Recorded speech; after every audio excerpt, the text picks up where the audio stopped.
Hi, my name's Dee, your Professor of Woo Woo, and welcome to Sunchild Tarot, and welcome to the general reading for Capricorn for September. So, Sun, Moon, Rising, Venus, whatever area of your chart that you're wanting to look at. If you're not familiar with your birth chart, there are a couple of links in the description down below so that you can go and get yourself a birth chart. It's always good to know your rising sign, because you'll hear a lot of readers say, what's your Sun, Moon, and Rising? Now, if you've only got time for one of them, watch your Rising.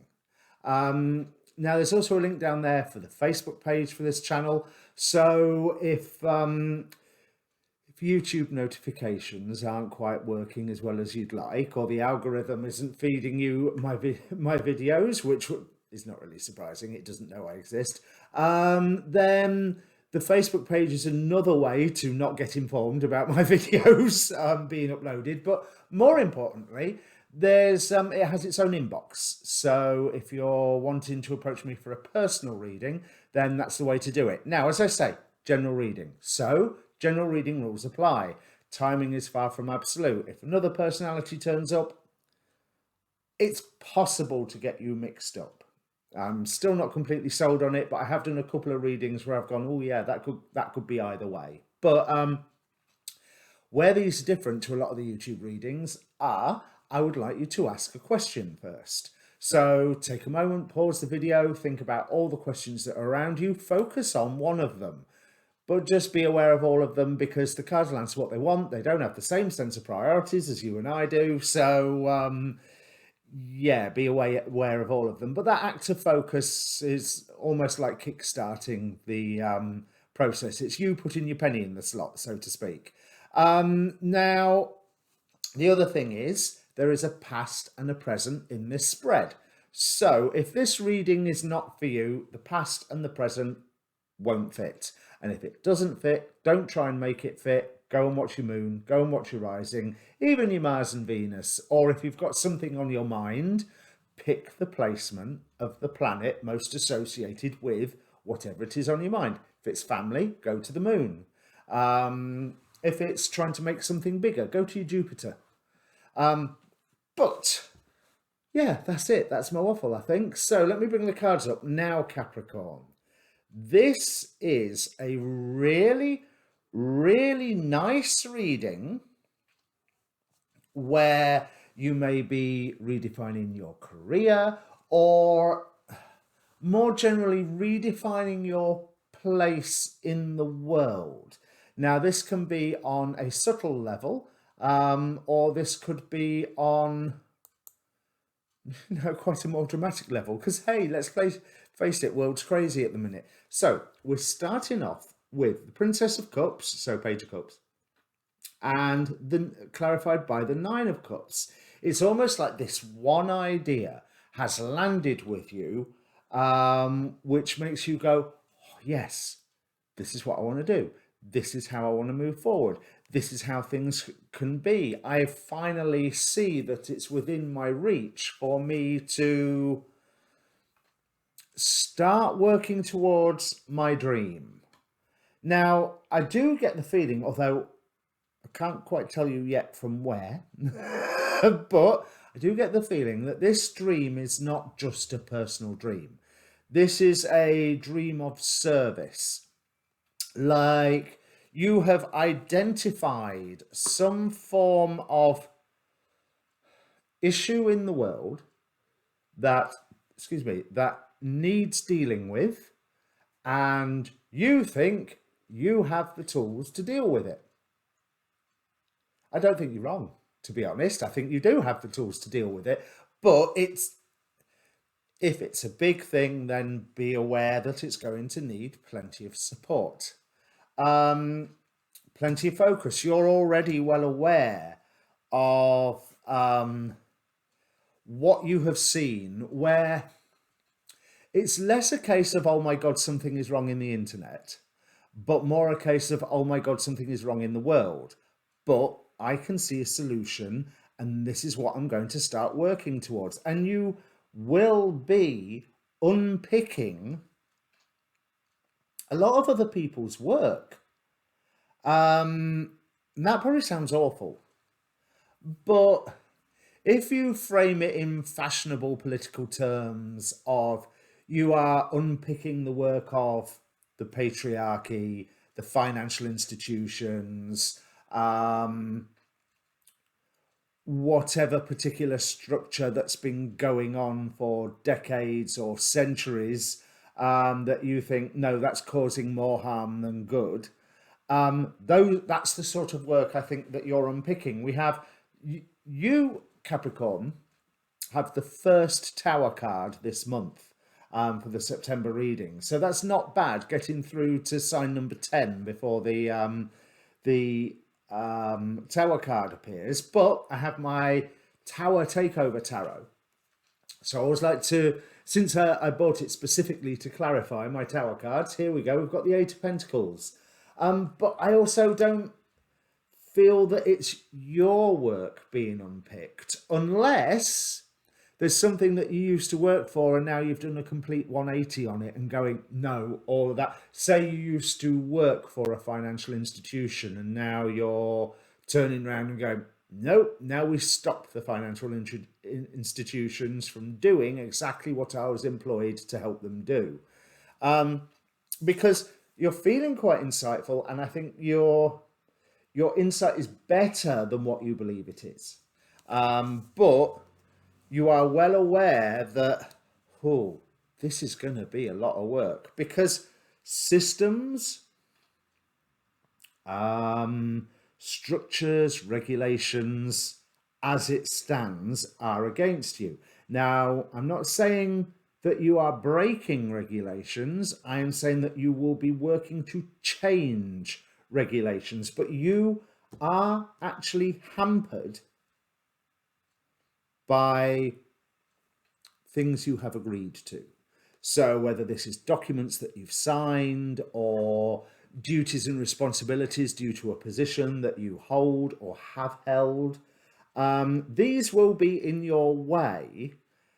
But this new direction is, in a way, it's building on a previous victory. It's building on a previous victory where I think you have managed to lead a drive to get something cut out, something eradicated is a strong word. I don't want to say eradicated, but altered, chiseled, modified and mollified, I think, because to overcome these obstacles, all it takes is a little bit of deft maneuvering. So Spirit is bringing in the world, so world's opening up to you, with the Seven of Swords. And it's almost like me thinking of legal maneuvering, or, altering definitions of things so that you're not breaking previous agreements by working in a slightly different context or working in the same in a different flavor. But it's all going to that one goal of, there's a problem there, that I have a dream that I can solve it. Because there is definitely there is a term of service here. Now, this is something that's going to call on focus. It's also going to be good for you financially. We've got the cultivating prosper. Let me try that again. Cultivating prosperity. There's the abundance of the universe is pouring into my life. So there's an opportunity here. So this is both good for you and good for the world around you. Now, what's really interesting is the Mists of Avalon card. We've got Lancelot representing chivalry, romance, heroism, devotion. Those are the taglines on the card. But what it says in the book, I'm still learning this one, so I'll look it up, is really interesting in the context of this reading. So I'm just going to read it out directly. Support your vision and honour the truth of your heart equally between your sense of duty and your emotional passion in this current situation. So here, is in the situation that you have, we have that emotional passion. We have Princess of Cups, Page of Cups, and the Nine of Cups. There's almost, like I said, this sense of like something finally clicking into place. And you have that aha or eureka moment.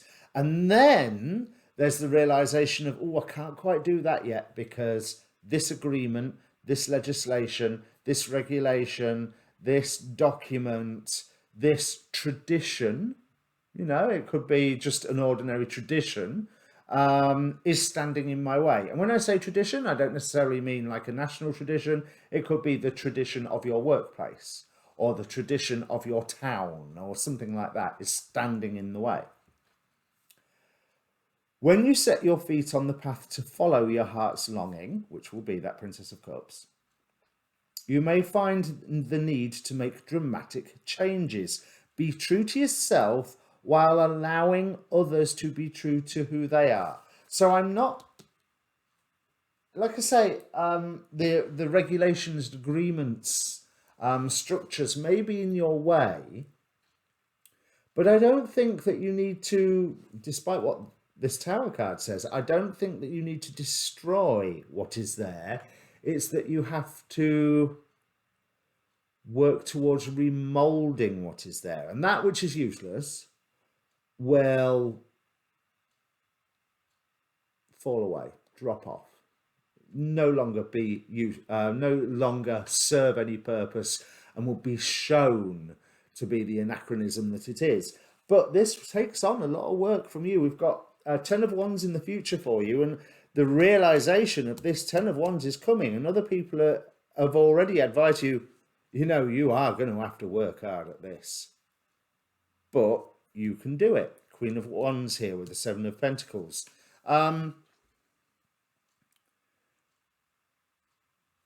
Hopes and fears, 10 of Cups, 6 of Pentacles. So what I'm seeing with this is,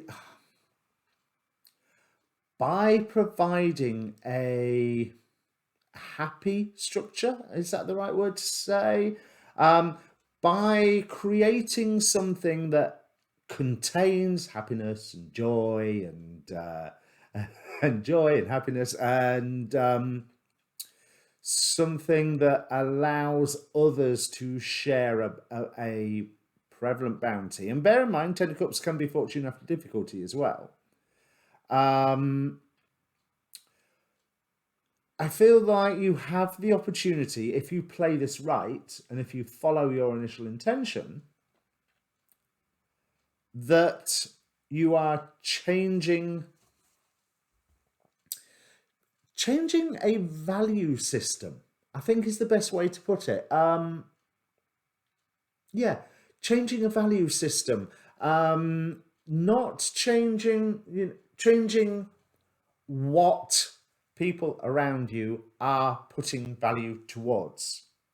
Whereas certainly if you're on, say, a local politics level, it's changing the emphasis of a budget. If even if it's within a work setting, it's changing the emphasis of a budget. Rather than investing our money here on this thing, we need to look over here on this thing, and then that'll actually sort itself out. So it's putting value on causes rather than symptoms. That's probably a nice thing to call the reading. Not sure how much clickbait that will be, but final outcome we've got here: 8 of Pentacles, 3 of Swords, Ace of Pentacles. Because that 3 of Swords, when it came out, I just thought, it doesn't feel right on its own. And in the card I was like, do I pick, when they were face down, do I pick that card? Do I pick that card? And I should know by now that when I get to that point of, is it that one or is it that one? It means it's both. There's a new beginning coming out of this, but there's a lot of hard work coming out of it. But I also feel that although some of it will be a little bit painful to get moving, it's something that you can have a real triumphant success at. This 3 of Swords, now normally we would say it's like pain, and it is pain. But that heart on this sword is well and truly staked. with style, with panache. And the combination of the three swords is allowing some form of energy, as represented by the little sun there on the middle of the heart, some form of energy to come forth that previously had been held back. You know, whether you look at these swords as electrodes going in or conduits going in, allowing this heart to beam out an energy that previously has been repressed. Now, that is definitely backed up with having the Ace of Pentacles, which, as you know, is another new beginning card right with it. But I don't think your work's over then, because it looks like you'll be doing the same thing again and again and again and like it, because that's fulfilling this dream that you're having at the moment. So whatever great change to the world or your world that you are wanting to make right now, go for it. It's not going to be easy, but you are going to be successful. That's cool. There's nothing else to add there, to be quite honest. That's all of the cards emptied, so to speak. Yeah, so if this means anything to you, Capricorn, comment down below. Obviously, being a YouTuber, please hit that like button, and the subscribe button really helps. Or share it along, or all the good YouTube traditions. But in the meantime, I will see you no doubt for the new moon. Cheers.